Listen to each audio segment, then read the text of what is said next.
So hello friends, this is Deepak Kashyap from daily simple English, make your future bright. और आज है हमारे English speaking की class का 5वां दिन। तो जैसा कि हमने पिछली क्लास में सीखा, अफर्मेटिव, नेगेटिव और इंटेरोगेटिव सेंटेंस किन्हें कहते हैं और इनको बनाते कैसे हैं। आज हम सीखेंगे प्रेजेंट इंडेफिनिट टेंस किसे कहते हैं और इनको बनाते कैसे हैं। तो चलिए शुरू करते हैं आज का क्लास।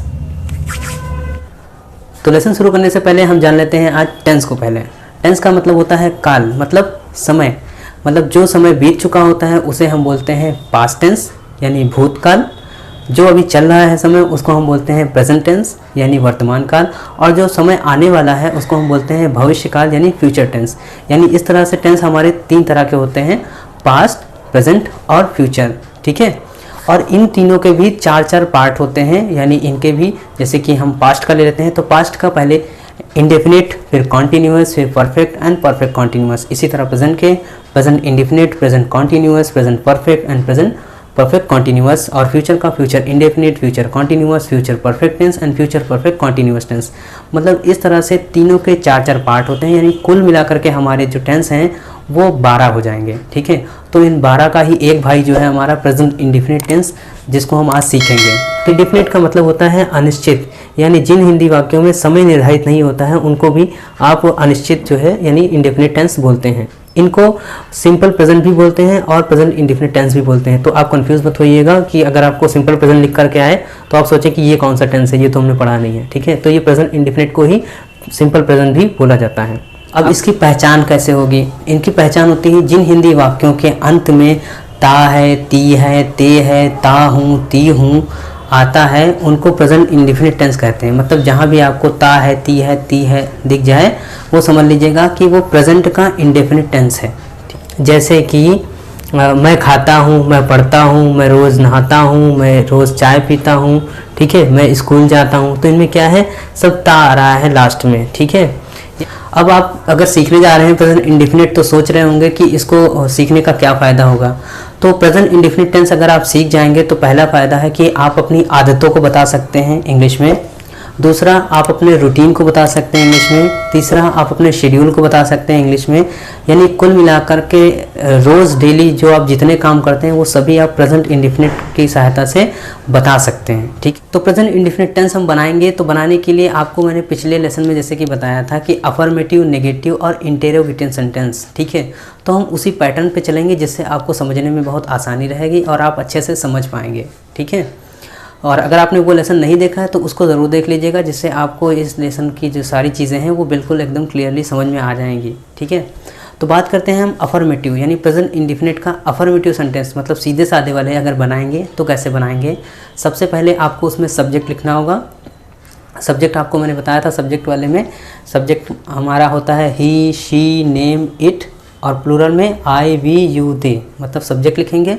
उसके बाद वर्ब मतलब काम लिखेंगे और उसके बाद एस या ई एस। अब एस या ई एस का भी एक फार्मूला है, मतलब उसके लिए भी एक नियम है। यानी अगर आपका सब्जेक्ट जो है सिंगुलर वाला है यानी ही, शी, नेम, इट वाला है तो आपको एस या ई एस लगाना है वर्ब के साथ। और अगर आपका सब्जेक्ट प्लूरल है यानी आई, वी, यू, दे वाला है तो आपको एस या ई एस भी नहीं लगाना है। ठीक है। ये क्लियर। उसके बाद हमारा है निगेटिव में। निगेटिव में आपको बताया था कि तीसरे नंबर पे नॉट, लेकिन इसमें नॉट के साथ डू नॉट या फिर डज नॉट लगाएंगे।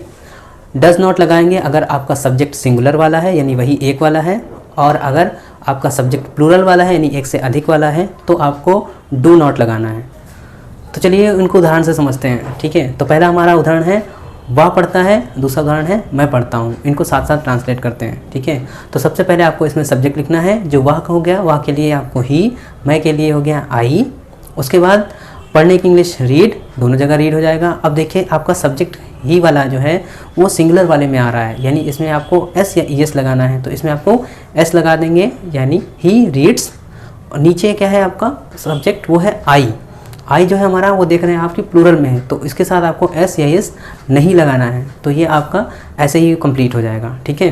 तो चलिए इसको साथ में हम निगेटिव भी बना लेते हैं। जैसे कि वह पढ़ता है तो वह नहीं पढ़ता है तो हो जाएगा ही। उसके बाद इसमें सिंगुलर है तो सिंगुलर के लिए क्या लगाना है आपको, does not. So does not read, ये आपका हो गया निगेटिव में। और नीचे आई जो है वो प्लूरल वाला है तो प्लूरल के साथ आपको डू नॉट लगाना है, तो ये हो गया आपका आई डू नॉट रीड।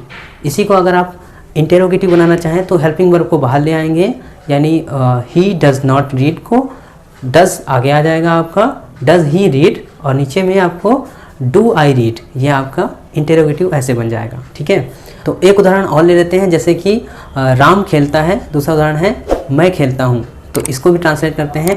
तो यहाँ पर राम के लिए सब्जेक्ट हो गया हमारा, तो नाम आ जाएगा राम, नीचे आई के लिए मैं, खेलने के लिए इंग्लिश प्ले, नीचे भी प्ले आ गया। अब राम क्या है हमारा, देखिए सिंगुलर आ रहा है ये भी, तो सिंगुलर में आपको एस या ई एस लगाना है, तो यहाँ भी आपको एस लगा देंगे, और नीचे आपका प्लूरल है तो वहाँ पर आपका कुछ नहीं लगेगा। तो ये आपका सेंटेंस ऐसे ही कंप्लीट हो जाएगा, यानी वह खेलता है, ही प्लेस, नीचे मैं खेलता हूँ, आई प्ले। ठीक है, इसको भी निगेटिव बनाएंगे, तो निगेटिव में राम डज़ नॉट प्ले, नीचे हो जाएगा I do not play. Interrogative में करेंगे तो इसमें भी आपको डज़ को बाहर ले आइए और नीचे डू को बाहर ले आइए, या आपका जो है इंटेरोगेटिव सेंटेंस बन जाएगा। अब आप सोच रहे होंगे कि एस तो लग गया, ई एस कब लगेगा? ई एस के लिए भी कुछ नियम होते हैं। देखिए ज़्यादातर जो है आपको वो एस ही मिलेगा, लेकिन कुछ केस होते हैं ऐसे जहाँ पर ई एस लगता है। अब ई एस लगाने का जो नियम है वो आप समझ लीजिए, जिससे आपको कन्फ्यूज़न ना हो। उसके लिए देखिए हमें आपको एक ये चार्ट दिख रहा होगा आपको, इसमें आपको बताना चाहूँगा जिन वर्ब में जो वर्ब होती हैं उनके लास्ट में अगर एस आता है, डबल एस आता है, एस एच आता है, सी एच आता है, ओ आता है, एक्स आता है, जेड आता है, अगर ये वर्ब के लास्ट में ये सब आते हैं तो वहाँ पर आपको ई एस लगाना है। उसके अलावा जो भी हैं आपकी वर्ब उनके साथ आपको एस लगा देना है सिंपली। ठीक है, उदाहरण मैं आपको कुछ दे दे रहा हूँ, इससे आपको समझ में आ जाएगा।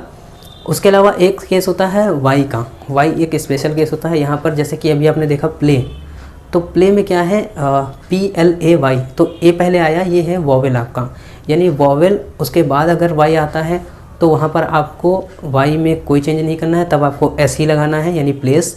लेकिन अगर मान लीजिए वाई से पहले अगर कॉन्सोनेंट आता है, जैसे कि मान लीजिए क्राई, तो CRY, ठीक है, तो ये आर क्या है, कॉन्सोनेंट हो गया, तो यहाँ पर वाई को आपको रिप्लेस कर देना है, वाई की जगह लगा देंगे आई, और उसके बाद लिखेंगे ES यानी CRIES, क्राइस।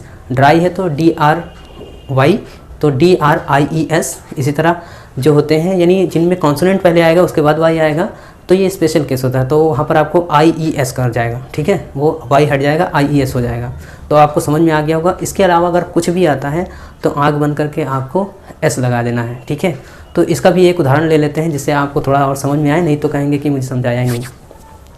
तो हमारा उदाहरण है कि वह जाता है, तो वह की इंग्लिश यहाँ पर लिखेंगे। दूसरा है हमारा मैं जाता हूँ, अभी इसको वही कंटिन्यू करते हैं जिससे आपको समझने में कन्फ्यूज़न ना हो।